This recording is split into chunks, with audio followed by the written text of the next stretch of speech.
Hello, everyone. It is Frida again. You are welcome, very welcome. Today we are going to look at curriculum design interpretation. What is curriculum? It is a document that outlines the components or elements of curriculum. It is a core document, by the way. It guides learning institutions on how to organize learning. What are the components? And we look at the components of junior school curriculum design. What do you find there? National goals of education. Number 2, learning outcomes. That is the grade that learner is. Subject or general learning outcomes. Then we have essence statement that comes from specific learning outcome. We have strand, substrand, specific learning outcome, suggested learning outcomes. These ones are those that you are told what to do in that learning area. Key inquiry question. As you start teaching or as the learner start learning, what is the question that should be back in their mind? Then we have core competencies to be developed. There are 7 core competencies. In CBC, there is values. Which values should that learner have? Pertinent and contemporary issues, those problems that we are facing on daily basis. As a learner, what will they have known about those pertinent issues? How can they even solve them? Then we have linked to other subjects, because in CBC, all subjects are interrelated. So to which subject does it relate? I would like us to look at national goals of education and their importances. Number 1, foster nationalism, patriotism, and promote national unity. That is number 1 goal.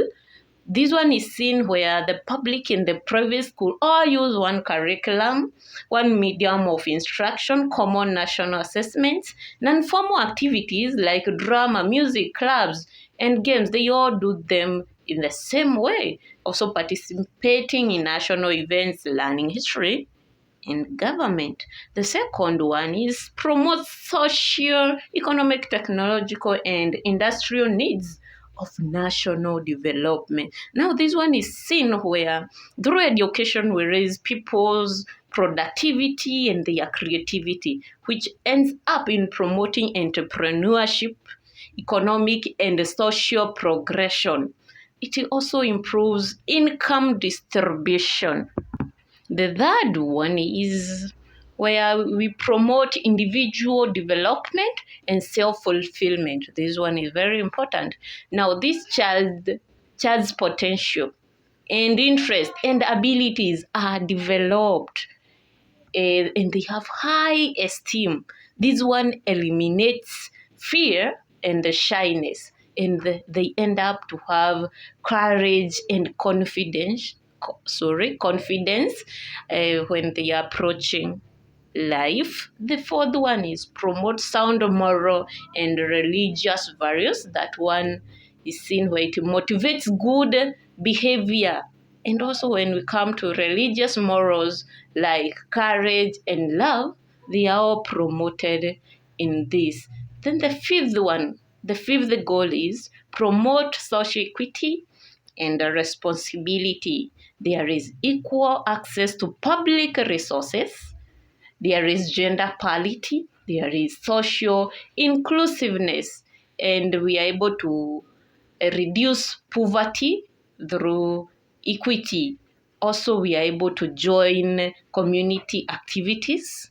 There are meetings with the teachers, children, adults. That way, a social equity and responsibility surely is promoted, where we are also even able to support local initiatives, organizations, and also civil rights, freedom. There is freedom of expression. The sixth one is it promotes respect for and develop of Kenya's rich and varied cultures. Yes, we have many cultures, For example, the school have its own culture and all that. So it promotes community awareness. For example, there is preservation of monuments, cultural heritage, embracing history and geography, and it sets the community and the school motto. There is vision, there is mission. They get to understand what is all that, and it is in them. And there is also classroom culture. The seventh one is to promote international consciousness and foster positive attitude towards other nations. Now they live in the school philosophy, values, they have informed governance and management practices. They are able to celebrate the school community and the nation at large. The eighth one is it promotes positive attitudes towards good health and environment protection. This one is seen where they reuse, reduce, and recycle. They promote locally grown or organic food. They advocate drinking of clean water and environment. So by the end of the lesson, all these 8 goals of education, the learner at large should be able to have benefited completely, and as they become a global citizen. We look at progression of learning outcomes. How do they flow? We come from national goals of education. We go to level learning outcomes, level. Then we go general learning outcomes, that is very general. And finally, we go to specific learning outcomes. So when we go to learning outcomes, what do you expect? There is the relationship between national goals of education and learning. For example, let us look at the first national goal of education. It is to foster nationalism and patriotism. So we go to the level learning outcome, the level of that learner. So by the end of the lesson, by the end of that level, the learner should be able to demonstrate ethical behavior and exhibit good citizenship as civic responsibility. Now we go to subject itself, subject level learning outcome. The learner should be able to demonstrate patriotism, nationalism through sports and games. That is where we have the subject as creative arts and sports. So they all interrelate. So let us look at what is a strand in CBC. Strand, it is the major theme. For example, in English, there are major strands like reading, listening, speaking, and writing. Substrands, what are substrands? They are sub-themes. For example, in creative arts and sports, we could have strand as games and substrand as shooting in handball.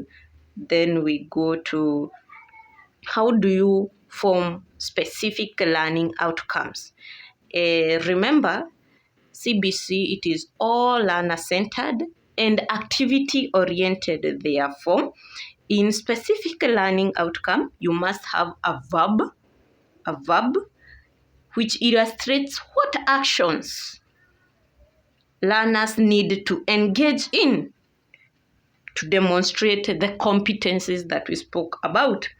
Then, this way, the action provokes the change in knowledge, skills, attitudes, and values. For example, by the end of the lesson, the learner should be able to, number 1, explain the execution of chest pass in a netball. The word explain in that statement is knowledge. Explain the execution of chest pass in netball. Number 2, the second objective is execute the chest pass for skill acquisition. Now, the word execute, it is a skill, something that they will do. Therefore, now it is a skill. Then we have The third one, appreciate teamwork in execution of chess pass during collaborative play. That one is an attitude, therefore, that is why we said we have the knowledge, which is explain, we have the skill, execute, we have the attitude, appreciate. They have to follow each other that way. And you can always add the fourth one, the fifth one, and more on knowledge, skill, attitude, and values. Make sure they all relate. And mostly, you are advised to have one verb in each statement. So that is all what we can say about curriculum design and its interpretation. Thank you.